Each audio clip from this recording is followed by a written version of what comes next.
നമ്മുടെ ഭക്ഷണം നമുക്ക് ഒരു പരിധിവരെ ഓൾട്ടറേഷൻസ് വരുത്താൻ പറ്റുമല്ലോ. അല്ലെങ്കിൽ കഴിക്കുന്ന ഭക്ഷണത്തിന്റെ കൂടെ ഒരു സപ്ലിമെന്റ് എന്നുള്ള രീതിയിൽ എന്തെങ്കിലും കഴിക്കാൻ പറ്റുമല്ലോ.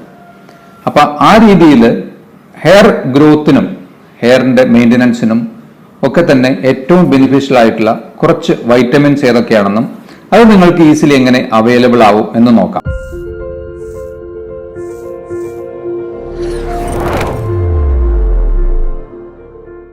ഹലോ ഫ്രണ്ട്സ്, ഞാൻ ഡോക്ടർ അഭിരാം. മുടി കൊഴിച്ചിൽ എല്ലാവരെയും ബാധിക്കുന്ന ഒരു പ്രധാന പ്രശ്നമാണ്. ഇന്ന് പലതരത്തിലുള്ള കാരണങ്ങൾ കൊണ്ട് മുടി കൊഴിച്ചിൽ ഉണ്ടാകാറുണ്ട്. ഏറ്റവും സിമ്പിളായിട്ടുള്ള വെള്ളത്തിൻ്റെ പ്രശ്നം മുതൽ ഹോർമോണൽ പ്രശ്നങ്ങൾ വരെ. ഡെഫിഷ്യൻസീസ് ഒരു പ്രശ്നമാവാം, ഇമോഷണൽ സ്ട്രെസ് ഒരു പ്രശ്നമാവാം, ഭക്ഷണത്തിൽ വരുന്ന വ്യതിയാനങ്ങൾ ഒരു പ്രശ്നമാവാം, കാലാവസ്ഥാ വ്യതിയാനങ്ങൾ, ഫാമിലിയൽ ടെൻഡൻസി, ജെനറ്റിക്സ്, അങ്ങനെ ഒരുപാട് കാരണങ്ങൾ ഈ മുടി കൊഴിച്ചിലിനുണ്ട്. പലതിനെയും നമുക്ക് പല അവസരങ്ങളിലും വേണ്ട രീതിയിൽ ട്രീറ്റ് ചെയ്യാൻ പറ്റിയെന്ന് വരില്ല, അല്ലെങ്കിൽ അതിനെ കോമ്പാറ്റ് ചെയ്യാൻ, ആ പ്രശ്നങ്ങളെ മറികടക്കാൻ പറ്റിയെന്ന് വരില്ല. എന്നാൽ ഏറ്റവും സിമ്പിളായിട്ട് നിങ്ങൾക്ക് ശ്രദ്ധിക്കാവുന്ന, മുടി കൊഴിച്ചിലുമായി റിലേറ്റഡ് ആയിട്ട് ചിന്തിക്കാവുന്ന അല്ലെങ്കിൽ ശ്രദ്ധിക്കാവുന്ന ഒരു മേഖലയാണ് ഭക്ഷണം. ഭക്ഷണത്തിൽ നമ്മുടെ ഭക്ഷണം നമുക്ക് ഒരു പരിധിവരെ ഓൾട്ടറേഷൻസ് വരുത്താൻ പറ്റുമല്ലോ. അല്ലെങ്കിൽ കഴിക്കുന്ന ഭക്ഷണത്തിന്റെ കൂടെ ഒരു സപ്ലിമെന്റ് എന്നുള്ള രീതിയിൽ എന്തെങ്കിലും കഴിക്കാൻ പറ്റുമല്ലോ. അപ്പൊ ആ രീതിയിൽ ഹെയർ ഗ്രോത്തിനും ഹെയറിന്റെ മെയിൻ്റനൻസിനും ഒക്കെ തന്നെ ഏറ്റവും ബെനിഫിഷ്യൽ ആയിട്ടുള്ള കുറച്ച് വൈറ്റമിൻസ് ഏതൊക്കെയാണെന്നും അത് നിങ്ങൾക്ക് ഈസിലി എങ്ങനെ അവൈലബിൾ ആവും എന്ന് നോക്കാം. ലോകവ്യാപകമായി മുടി കൊഴിച്ചിലിന്റെ ഏറ്റവും പ്രധാനമായിട്ടുള്ള ഒരു കാരണമായിട്ടുള്ള ഡെഫിഷ്യൻസിയാണ് അയൺ ഡെഫിഷ്യൻസി. ഹീമോഗ്ലോബിൻ ഡെഫിഷ്യൻസി ഇന്ന് വളരെ വ്യാപകമാണ്. അത് മുടി കൊഴിച്ചിലിന്റെ ഒരു പ്രധാന കാരണവുമാണ്. നമുക്കറിയാം, കോശങ്ങളിലേക്ക് ഓക്സിജൻ എത്തിയാൽ മാത്രമേ കോശങ്ങൾക്ക് ശരിയായ രീതിയിൽ പ്രവർത്തിക്കാൻ പറ്റുകയുള്ളൂ. അതിനുവേണ്ട ബേസിക് ഘടകമാണ് ഹീമോഗ്ലോബിൻ എന്നുള്ളത്. അപ്പൊ ഈ ഹീമോഗ്ലോബിൻ ലഭിക്കാൻ വേണ്ടി ഒരു പരിധിവരെ നമ്മുടെ നിത്യ ഭക്ഷണത്തിൽ അത് ഉണ്ടാകാം. എന്നിരുന്നാലും ചില കാര്യങ്ങൾ കൂടി നിങ്ങൾ ശ്രദ്ധിച്ചാൽ നന്നാവും. അതിൽ പ്രധാനപ്പെട്ടത്, നിങ്ങൾ പാചകം ചെയ്യുന്ന പാത്രങ്ങൾ, ഇപ്പോഴും പലരും അലുമിനിയം പാത്രങ്ങൾ ഉപയോഗിക്കുന്നവരുണ്ട്. അത്തരത്തിൽ അലുമിനിയം പാത്രങ്ങൾ കംപ്ലീറ്റ് അവോയ്ഡ് ചെയ്യുക. നിങ്ങളൊരു വെജിറ്റബിൾ ഉപ്പേരി പോലെയൊക്കെ ഉണ്ടാക്കുന്നുണ്ടെങ്കിൽ അത് ഇരുമ്പ് ചീഞ്ചട്ടിയിൽ ഉണ്ടാക്കുന്നത് കുറച്ചും കൂടി നല്ലതായിരിക്കാം. അതുപോലെ ചില type of fruits, anar, pomegranate പോലെയുള്ള ഫ്രൂട്ട്സ് ഒക്കെ രാവിലെ വെറും വയറ്റിൽ കഴിക്കുകയാണെങ്കിൽ കുറച്ചുകൂടി ബെനിഫിഷ്യൽ ആയിരിക്കും. ഹീമോഗ്ലോബിൻ ഡെഫിഷ്യൻസി ഉണ്ടോ എന്ന് നിങ്ങൾക്ക് തോന്നുന്നുണ്ടെങ്കിലോ അല്ലെങ്കിൽ ടെസ്റ്റുകളിൽ അത്തരത്തിൽ നിങ്ങൾക്ക് ഡിറ്റക്ട് ചെയ്യാൻ പറ്റുന്നുണ്ടെങ്കിലോ ഒക്കെ തന്നെ ഇതുപോലെയുള്ള ഭക്ഷണങ്ങൾ, അതുപോലെ ഇലക്കറികൾ ഒരു പ്രധാന സോഴ്സാണ്. പ്രത്യേകിച്ച് പാലക് ചീര ഇന്ന് പല സ്ഥലങ്ങളിലും, പ്രത്യേകിച്ച് സൂപ്പർ മാർക്കറ്റുകളിലൊക്കെ വളരെ സുലഭമായി അവൈലബിൾ ആയിട്ടുള്ള ഒരു ഇലയാണ് പാലക് ചീര. അപ്പം അത് കിട്ടുമ്പോഴൊക്കെ നിങ്ങൾക്ക് കുറച്ച് ഉൾപ്പെടുത്തി കഴിക്കാൻ പറ്റുകയാണെങ്കിൽ ഹീമോഗ്ലോബിൻ്റെ ഡെഫിഷ്യൻസി നിങ്ങൾക്ക് നല്ലതുപോലെ പരിഹരിക്കപ്പെട്ട് കിട്ടും. അതുമൂലമുണ്ടാകുന്ന ഹെയർ ഫോളിനെ നല്ലതുപോലെ നിങ്ങൾക്ക് കുറയ്ക്കാനും സാധിക്കും. 2, വൈറ്റമിൻ ഡി ആണ്. വൈറ്റമിൻ ഡി ഇന്ന് വളരെ കോമൺ ആണ്. കാരണം ഇന്ന് പണ്ടത്തെ പോലെ കുറച്ച് ഒരു 10-20 വർഷം മുന്നേ പോലത്തെ ഒരു അവസ്ഥയല്ല. ഒട്ടുമിക്ക ജോലികളും ഇൻഡോർസ് ചെയ്യുന്നതാണ്. ഒരു റൂമിനകത്ത് ഇരുന്ന് ചെയ്യുന്ന ജോലികളാണ് പലരും ചെയ്യുന്നത്. അത് തന്നെ രാവിലെ ഒരു 8 മണി 9 മണിക്ക് തുടങ്ങിയാൽ വൈകുന്നേരം 5 മണി വരെ റൂമിനകത്തിരിക്കുന്നു. അതുകൊണ്ട് തന്നെ വൈറ്റമിൻ ഡിയുടെ പ്രധാന സ്രോതസ്സായ വെയിൽ കൊള്ളാനുള്ള ഓപ്ഷനുമില്ല. അപ്പം നിങ്ങൾക്ക് ഒന്നുകിൽ കുറച്ച് സമയമെങ്കിലും വെയിൽ കൊള്ളുന്ന ഒരു ശീലത്തിലേക്ക് പോകുക, അല്ലെങ്കിൽ ഭക്ഷണത്തിൽ നിങ്ങൾക്ക് എഗ്ഗ് വൈറ്റമിൻ ഡിയുടെ ഒരു മോഡറേറ്റ് സോഴ്സ് ഉണ്ട്. മുളപ്പിച്ച പയറുവർഗ്ഗങ്ങൾ, ചില ടൈപ്പ് ഓഫ് ഇലക്കറികൾ, മഷ്റൂം, ഫിഷ്, ഇതൊക്കെ തന്നെ ഒരു മോഡറേറ്റ് അളവിൽ വൈറ്റമിൻ ഡിയുടെ സോഴ്സുകളാണ്. ഇനി ഇതൊക്കെ ഈ എഗ്ഗും ഫിഷൊന്നും കഴിക്കാൻ പറ്റാത്ത വെജിറ്റേറിയൻസ് ഗ്രൂപ്പ് ആണെങ്കിൽ അവർക്ക് പറ്റുമെങ്കിൽ കോഡ് ലിവർ ഓയിലിൻ്റെ ക്യാപ്സ്യൂൾ രൂപത്തിൽ കഴിക്കുന്നതിലൂടെയും വൈറ്റമിൻ ഡി നിങ്ങൾക്ക് ഒരു പരിധിവരെ കിട്ടും.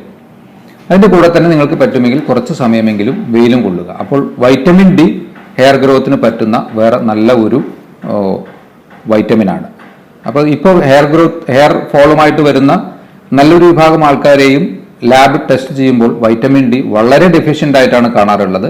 അത് സപ്ലിമെന്റ്സ് കൊടുത്ത് പരിഹരിക്കുന്നതിലൂടെ തന്നെ അവരുടെ മുടി കൊഴിച്ചിലിൽ പ്രകടമായ ഒരു വ്യതിയാനം വരാറുമുണ്ട്. മറ്റൊരു മുടി വളർച്ചയെ സഹായിക്കുന്നതിനും മുടിയുടെ തിന്നിങ് അല്ലെങ്കിൽ ഉള്ളു കുറയുന്നതിനൊക്കെ പ്രിവെന്റ് ചെയ്യുന്നതുമായിട്ടുള്ള മറ്റൊരു പ്രധാനപ്പെട്ട വൈറ്റമിനാണ് വൈറ്റമിൻ സി.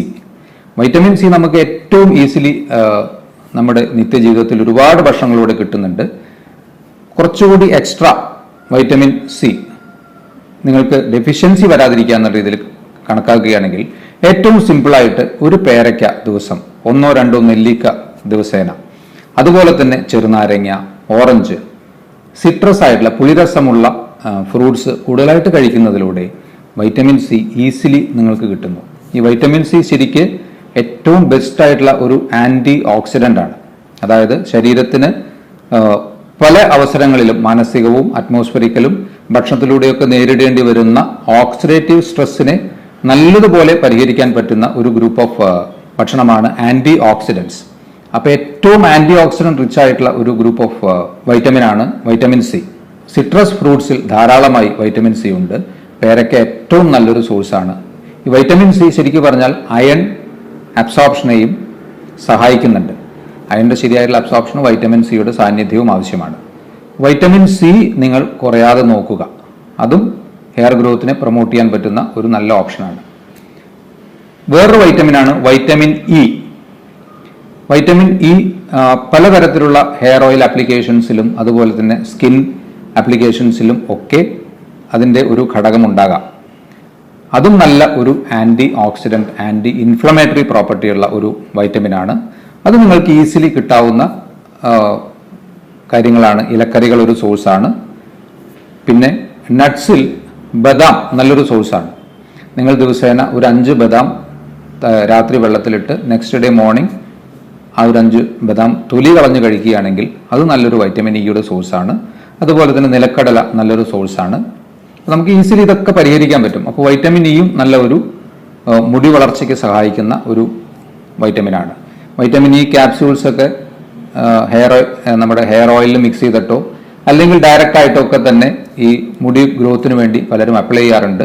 പലർക്കും നല്ല രീതിയിലുള്ള വ്യത്യാസങ്ങൾ കിട്ടാറുണ്ട്. അതുപോലെ തന്നെ സ്കിന്നിന്റെ ഒരു പ്രശ്നങ്ങൾ പരിഹരിക്കുന്നതിനും വൈറ്റമിൻ ഇ നല്ലതാണ്. ബി ഗ്രൂപ്പ് ഓഫ് വൈറ്റമിൻസ്, അതിൽ തന്നെ ഇന്ന് മുടി കൊഴിച്ചിലുമായി റിലേറ്റഡ് ആയിട്ട് വ്യാപകമായി പ്രിസ്ക്രൈബ് ചെയ്യപ്പെടുന്ന ഒരു സപ്ലിമെന്റ് ആണ് ബയോട്ടിൻ. ബയോട്ടിൻ B7 എന്ന ബി ഗ്രൂപ്പിലെ വൈറ്റമിൻ ആണ്. അതിനെ ഹെയർ വൈറ്റമിൻ എന്ന പേരിലും അറിയപ്പെടുന്നുണ്ട്. പല പഠനങ്ങളിലും B7 കുറയുന്നതിലൂടെ ഹെയർ തിന്നിങ് ഒരു പ്രധാന പ്രശ്നമായി പറയുന്നു. ഹെയർ ഗ്രോത്ത് കുറയുന്നു.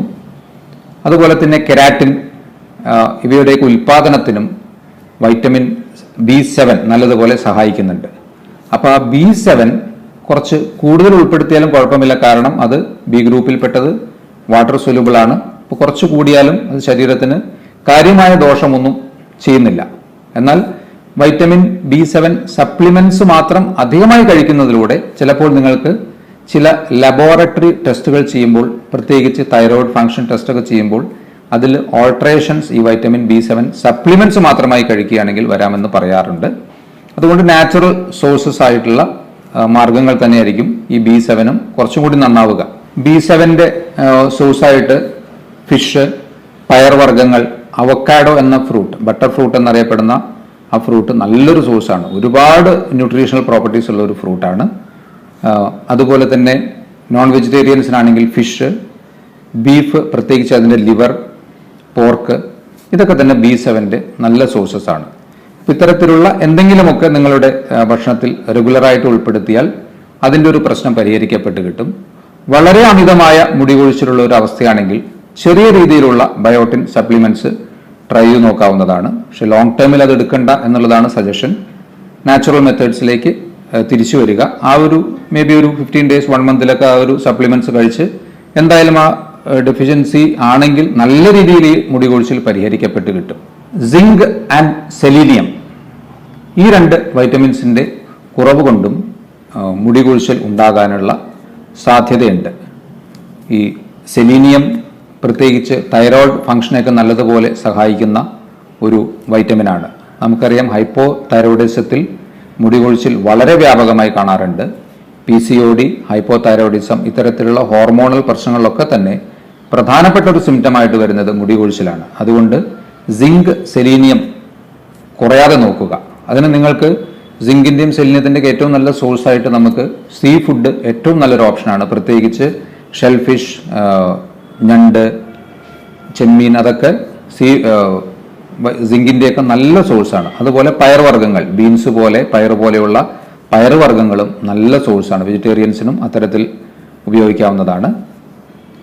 അപ്പോൾ പ്രധാനപ്പെട്ട ഈ കുറച്ച് വൈറ്റമിൻസ്, അതായത് zinc, selenium, iron, vitamin D, vitamin E, B ഗ്രൂപ്പിൽപ്പെട്ട പ്രത്യേകിച്ച് B7, അതുപോലെ വൈറ്റമിൻ സി, ഇത്രയും വൈറ്റമിൻസിൻ്റെ കുറവ് വരാത്ത രീതിയിൽ നിങ്ങൾ ശ്രദ്ധിക്കുക.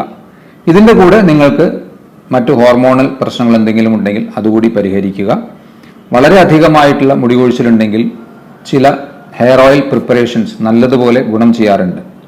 അപ്പോൾ അതും ട്രൈ നോക്കാവുന്നതാണ്. പക്ഷേ ബേസിക് പ്രശ്നം, മുടി കൊഴിച്ചിലിൻ്റെ ബേസിക് പ്രശ്നം എന്താണെന്ന് കണ്ടുപിടിച്ച് അങ്ങനെ ട്രീറ്റ് ചെയ്താൽ തന്നെ അത് നല്ല രീതിയിലുള്ള വ്യത്യാസങ്ങൾ വരികയുള്ളൂ. ഇനി ഒരു മാനസിക സമ്മർദ്ദമാണെങ്കിൽ അതിനെ ക്ലിയർ ചെയ്യുക, നല്ലതുപോലെ വെള്ളം കുടിക്കുക, കൃത്യമായി ഉറക്കം. മുടി കൊഴിച്ചിലിനൊക്കെ ഏറ്റവും പ്രധാനപ്പെട്ട ഒരു ഫാക്ടറാണ് കൃത്യമായി ഉറക്കം കിട്ടായക എന്നുള്ളത്. അപ്പോൾ ഉറക്കം മിനിമം ഒരു 8 മണിക്കൂർ ഉറക്കം കിട്ടുന്ന രീതിയിലുള്ള ഒരു മെത്തേഡിലേക്ക് പോകുക. ഇത്രയും കാര്യങ്ങളൊക്കെ ചെയ്തു കഴിഞ്ഞാൽ ഈ ഗ്രൂപ്പ് ഓഫ് വൈറ്റമിൻസും കൂടി നല്ലതുപോലെ ഉൾപ്പെടുത്തിയാൽ മുടി കൊഴിച്ചിൽ നല്ലൊരു പരിധി വരെ മറികടക്കാനാകും. ഇത്തരത്തിലുള്ള മറ്റൊരു ഹെൽത്ത് ടോപ്പിക്കുമായി വീണ്ടും കാണാം. ബൈ.